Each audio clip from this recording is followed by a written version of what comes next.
Class 9th. Good morning all the students of class 9th. I am your history teacher, Pandit Dr. Rakesh Sharma Srivastava. Please open page number 41, history part. Good morning students, all the boys and girls, and your parents also. Good morning. Today is 3rd August 2021. I am here presenting for you teaching history. Page number 41 पर देखिए new words autonomy the right to govern themselves nomadism life style of those who do not live in one place but move from area to earn their livings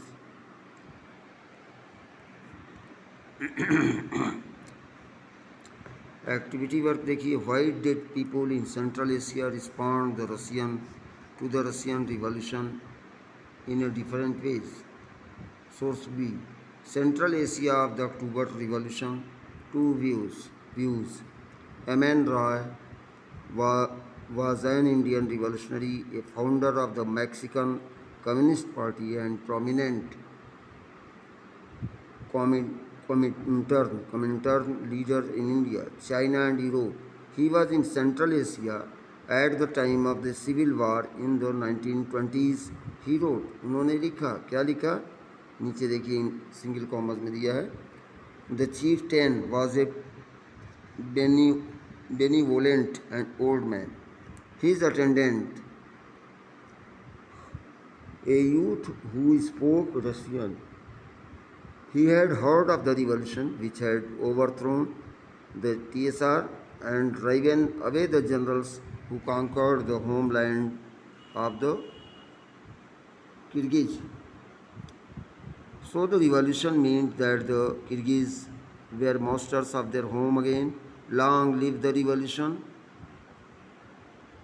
shouted the Kyrgyz youth who seemed to be a born Bolshevik. The whole tribe joined. M.N. Roy Memories. M-E-M-O-R-O. Memories. 1964. The Kyrgyz welcomed the first revolution, that is February Revolution, with joy, and the second revolution with concentration and terror. Terror means attank.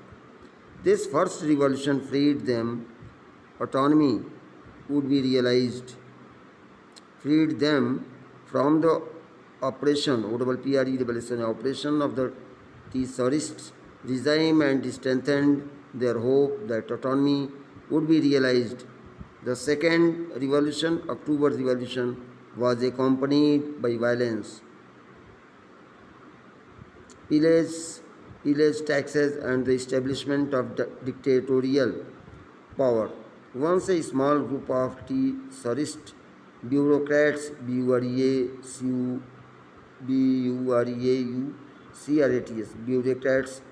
oppressed the Kyrgyz. Now the same group of people perpetuate the same regime. Kazakh leader in 1919 quoted in Alexander Benningsen and Chantal Kvelikje, less movements, national socialist Muslims, the Russia 1960. Source D हो गया. PTO please turn over. Next page पे आइए. 4.2 making a socialist society. During the civil war, the Bolsheviks kept industries and banks nationalized. They permitted peasants to cultivate the land that had been socialized. Bolsheviks used confiscated land to demonstrate what collective work could be. A process of centralized planning was introduced. Officials assessed how the economy could work and set targets for a 5-year period. On this basis, They made the 5-year plans. The government fixed all prices to promote industrial growth during the first two plans. Box 4, you can see in the textbook. A very good morning of all of you. A commune, C-O-M-M-U-N-E, a commune was set up using two confiscated farms as a base. The commune consisted of 13 families with a total of 70 persons. The farm tools taken from the farms were turned over to the commune. The members ate in a communal during hall and income was divided in accordance with the principles of cooperative communalism. The entire proceeds of the members' labor as well as all dwellings and facilities belonging to the commune were shared by the commune members. Further below, the history of a Soviet collective farm, 1955. Last para of this page number 42 PTO please take number next page पे ही देखिए 42 पे continues 1927 to 1932 and 1933 to 1938 1938 don't be late.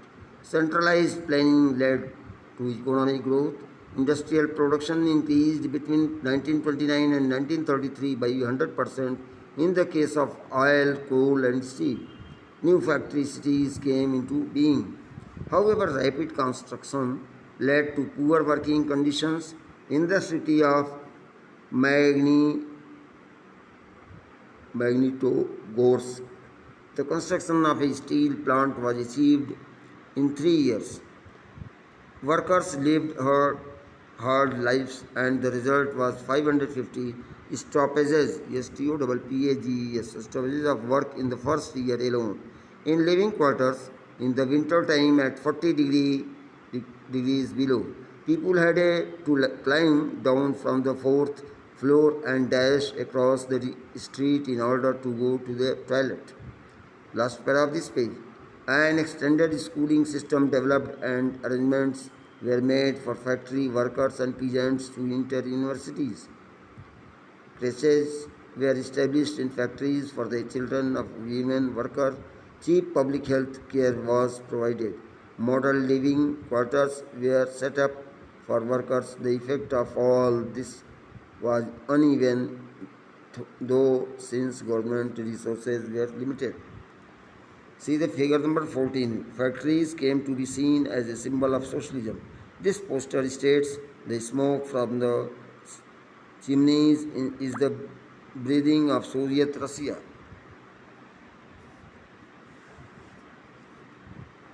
Figure number 15. Children at school in Soviet Russia in the 1930s.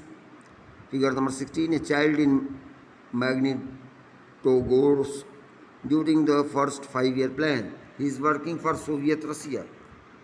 Figure number 17. Factory dining hall in the 1930s. Source C. You can see in the textbook, page number 43. Next page. Last para. Dreams and realities of Soviet childhood in 1933. Dear grandfather Kalinin, my family is large. There are 4 children. We do not have a father. He died fighting for the workers' cause, and my mother is ailing. I want to study very much, but I cannot go to school. I had some old boots, but they are completely torn and no one can mend them. My mother is sick. We have no money and no bread, but I want to study very much. There stands before us the task of studying and studying. That is what Vladimir Ilyich Lenin said. But I have to stop going to school. We have no relatives and there is no one to help us, so I have to go to work in a factory.